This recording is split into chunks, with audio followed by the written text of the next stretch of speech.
call Sarah Dowie.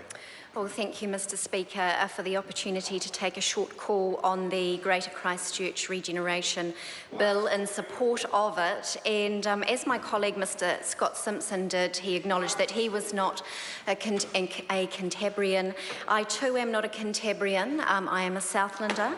And so therefore I think it is appropriate to acknowledge that Southlanders or Cantabrians are still very much on the minds of Southlanders also.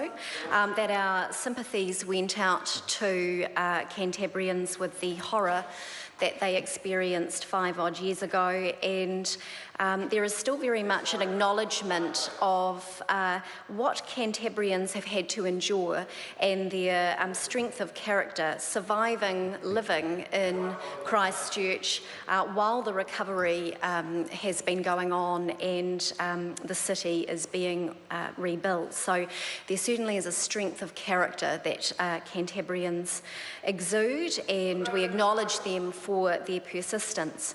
But it is certainly a relief for now, after one of the most ambitious projects or rebuild projects that we have undertaken in New Zealand, to be moving forward into a regeneration phase. I'm sure it is very much a relief for Cantabrians.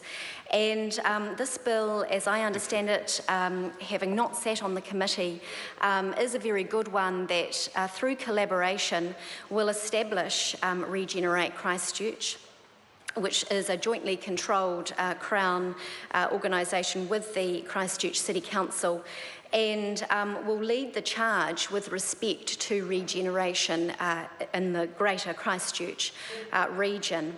And I think one of the best parts of that bill is that it is returning to a local leadership model, in that, well, where else should ownership of the design and the planning and the moving forward of Christchurch lie or rest but with Cantabrians themselves.